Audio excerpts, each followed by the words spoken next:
بسم اللہ الرحمن الرحیم۔ السلام علیکم ورحمۃ اللہ وبرکاتہ۔ روزانہ وظائف سننے کے لیے ہمارے چینل کو سبسکرائب کریں۔ ایک شخص نے رات کو یہ آیت 7 بار پڑھا تو اس کے ساتھ کیا معجزہ ہوا، یہ جان کر آپ بھی پڑھنے پر مجبور ہو جائیں گے۔ معزز سامعین، آج کا وظیفہ جو آپ کے لیے میں لے کر حاضر ہوا ہوں، یہ بہت ہی لاجواب وظیفہ ہے، جو کہ سورۃ الرحمن کی ایک آیت کا وظیفہ ہے۔ بہت سے پیاری آیت کا وظیفہ ہے، جس کا اللہ تعالیٰ نے اس سورت میں بار بار تکرار فرمایا ہے۔ اس آیت کے وسیلے سے اللہ تعالیٰ سے آپ جو بھی مانگیں گے آپ کو وہ ملے گا۔ بس یقین کامل کے ساتھ آپ اس آیت کا وظیفہ کریں اور اللہ تعالیٰ سے مانگے، جو بھی مسئلہ ہو، پریشانی ہو، کوئی حاجت ہو، کوئی درد ہو، کوئی مشکل ہو تو یہ وظیفہ کرے اور اپنے اللہ سے مانگے۔ یاد رہے کہ ایک مسلمان کو چاہیے کہ ہمیشہ اللہ تعالیٰ سے ہی مانگا کرے اور اللہ تعالیٰ ہی کے سامنے اپنے ہاتھ کو پھیلائے، جو عطا کرنے والا ذات ہے، جو ہر وقت اس انتظار میں ہوتا ہے کہ کب اس کا بندہ اس سے سوال کرے گا، اس سے دعا مانگے، اور اللہ تعالیٰ فرماتا ہے کہ مجھ سے دعا مانگو میں قبول کرتا ہوں۔ اور بندہ جب اپنے رب سے مانگتا ہے تو اللہ تعالیٰ اس کو عطا بھی فرماتا ہے، لیکن یہی بندہ جب اپنی پریشانیوں کا ذکر اللہ کے علاوہ کسی اور سے کرتا ہے تو پھر اللہ تعالیٰ اس پر فقر بیچتا ہے اور اس کو اسی کے حوالے کر دیتا ہے جس کے سامنے یہ اپنے درد کو بیان کرتا ہے یا کرتی ہے۔ اسی لیے ہمیں چاہیے کہ صرف اور صرف حق تعالیٰ سے ہی مانگے اور کبھی بھی اللہ کے غیر سے کوئی سوال نہ کرے اور نہ ہی کسی کے سامنے اپنے پریشانیاں بیان کرے، بلکہ ہمیں چاہیے کہ ہم اپنے پریشانیوں میں اللہ تعالیٰ سے رجوع کریں۔ ہم اپنے پریشانیوں کا حل قرآن پاک اور حدیث پاک میں تلاش کریں۔ اور جو وظیفہ میں آپ کے لیے لایا ہوں، یہ وظیفہ قرآن پاک کی ایک آیت کا وظیفہ ہے، جس سے آپ کی ہر پریشانی اللہ کے حکم سے ختم ہو جائے گی۔ جس بھی مسئلے کے لیے وظیفہ کرو گے وہ مسئلہ حل ہو جائے گا۔ یہ آیت بہت ہی خاص و بابرکت آیت ہے۔ جس کو بھی میں نے یہ وظیفہ بتایا ہے، اس کا ایسا فائدہ ہوا کہ اس نے اس وظیفے کو زندگی کا معمول ہی بنا ڈالا۔ اس وظیفے سے ہمارے بہن کو ایک فائدہ حاصل ہوا، یہ بھی میں آپ کو بتاؤں گا۔ اس مبارک آیت کا وظیفہ آپ نے کیسے اور کس وقت کرنا ہے، اس بارے میں جاننے کے لیے آپ سے التماس ہے کہ ویڈیو کو آخر تک ضرور دیکھیں۔ اللہ تعالیٰ کے کلام میں بڑی طاقت ہے۔ جب بھی کوئی بندہ اللہ تعالیٰ کے کلام کو وسیلہ بنا کر اللہ تعالیٰ کو پکارتا ہے تو اللہ پاک اپنے بندے کی جانب فوری طور پر متوجہ ہوتا ہے اور اپنے بندے کے سوال کو پورا فرماتا ہے۔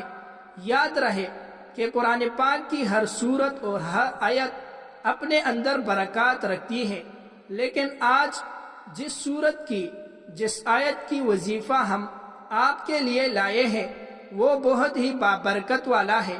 اس آیت میں اللہ تعالیٰ نے اپنے نعمتوں کا ذکر فرمایا ہے اور اپنے بندے کو مخاطب فرمایا ہے کہ تم اپنی رب کی کون کون سی نعمتوں کو جھٹلاؤ گے۔ یعنی اللہ تعالیٰ نے اپنے بندوں کو وہ نعمتیں یاد دلائی ہے جو اللہ تعالیٰ نے اس بندے کے لیے پیدا فرمائی ہے۔ اس لیے چاہیے کہ اس وظیفے کو کرتے وقت اللہ تعالیٰ کی جو نعمتیں میسر ہیں ان پر اللہ تعالیٰ کا شکر ادا کیا جائے۔ پیارے بہن اور بھائیوں، اگر انسان اللہ تعالیٰ کی نعمتوں کا شمار کرنا چاہے تو اللہ تعالیٰ کی نعمتوں کو شمار نہیں کر سکتا، لیکن اس کے باوجود بھی یہ انسان ناشکری کرتا ہے۔ ہمیں ناشکری سے بچنا چاہیے، کیونکہ اللہ تعالیٰ ناشکری کرنے والے پر ناراض ہوتا ہے اور شکر کرنے والوں پر اللہ تعالیٰ اپنے رحمت کے دروازے کھول دیتا ہے۔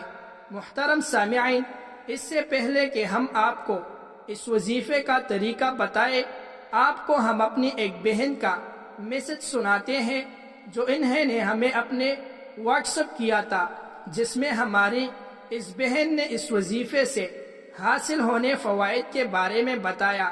ہماری اس بہن کا یہ میسج آپ انہی کی زبانی ملاحظہ فرمائیں۔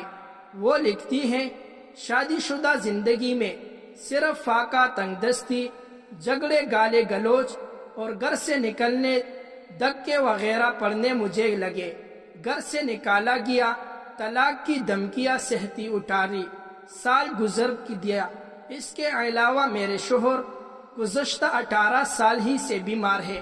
حال یہ ہے کہ ساری کمائی ہسپتالوں، بیماریوں پر خرچ ہوتی ہے اور میں خود بھی بیمار ہو گئی اور گھر کا کام کاج تک نہیں کر سکتی، اور پھر میں نے اپنی تمام گھریلوی پریشانیاں لکھ کر آپ کو واٹس ایپ کیا۔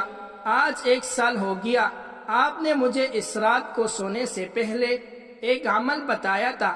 میں نے آپ کے بتائے ہوئے وظیفے کو جاری رکھا اور الحمدللہ آج میں پرسکون ہوں۔ میرے شوہر کی بیماری بھی اب تقریباً ختم ہو چکی ہے، ہسپتالوں سے بھی جان چھوٹ گئی۔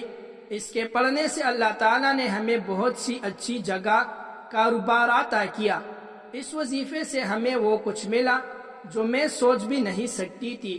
ایک اور مسئلہ تھا، میری بیٹی ڈاکٹر بننا چاہتی تھی۔ اس وظیفے کی برکت سے اسے لاہور میں ایک میڈیکل کالج میں داخلہ مل گیا۔ ایک دن اچانک مسئلہ کھڑا ہو گیا کہ ہاسٹل کی انتظامیہ نے میری بچی پر الزام لگایا کہ یہ کسی لڑکی کے ساتھ بھاگنا چاہتی تھی، حالانکہ میری بیٹی میں ایسی کوئی بات نہیں تھی۔ انہوں نے میری بچی کو ہاسٹل سے نکال دیا۔ میں بہت پریشان تھی۔ میرے شوہر شک بھی بہت کرتے تھے، اگر ان تک یہ بات پہنچ جاتی تو وہ نہ جانے کیا کیا کرتے۔ میں نے بس اسی وظیفے کو پورے یقین اور توجہ کے ساتھ پڑھنا شروع کیا۔ اللہ تعالیٰ نے غیبی مدد فرمائی اور میری بیٹی کے متعلق ان کی غلط فہمی دور ہوئی۔ انہوں نے معذرت کی اور 2 دن بعد میری بیٹی صحیح سلامت بحفاظت گھر آ گئی اور مجھے ساری صورتحال بتائی۔ اس وظیفے کی بدولت اللہ ہمیشہ میرے اور میرے گھر والوں کی اور میری بیٹی کی عزت، مال اور جان کی حفاظت فرماتا ہے۔ یہ تھا اس وظیفے کی برکت۔ ابھی ہم چلتے ہیں اپنے وظیفے کی طرف۔ آپ نے رات کو سونے سے پہلے اپنی انگلیوں کے پوروں پر 71 مرتبہ سورۃ الرحمن کی یہ آیت پڑھنی ہے، فَبِأَيِّ آلَاءِ رَبِّكُمَا تُكَذِّبَانِ۔ اول و آخر 1 مرتبہ درود ابراہیمی پڑھ لے۔ وظیفہ مکمل کرنے کے بعد رب العزت سے دعا مانگ لے۔ اس عمل کو آپ صبح کے وقت بھی کر سکتے ہیں، یعنی رات کے ساتھ ساتھ صبح بھی اس عمل کو کرے، اور جب بھی کسی مشکل میں پھنس جائے تو اس آیت کا ورد شروع کرے، انشاءاللہ بہت فائدہ ہوگا۔ اور اس کے ساتھ ساتھ رات کو سوتے وقت ایک آیت اس طرح پڑھ لو، مستجاب الدعوات بن جاؤ گے، جو مانگو گے منٹوں میں ملے گا۔ اگر یقین نہیں تو 2 دن کے اندر اس کے معجزات دیکھ لو گے۔ فاللہ خیر حافظا وہو ارحم الراحمین۔ انگلیوں کے پوروں پر اس طرح پڑھ لو، ہر شر سے حفاظت ہوگی، ہر دعا قبول ہوگی، اٹکا ہوا کام پورا ہوگا۔ سونے سے پہلے تم اس طرح پڑھ لو، یا گھر سے نکلتے وقت 11 بار پڑھ لے، ہر شر سے محفوظ ہوگی۔ اور دعا کی قبولیت کے لیے رات کو سونے سے پہلے 10 منٹ اس آیت کا فاللہ خیر حافظا وہو ارحم الراحمین ورد کر کے سو جائے، انشاءاللہ مستجاب الدعوات بن جاؤ گے، پھر جو دعا مانگو گے فوراً قبول ہوگی۔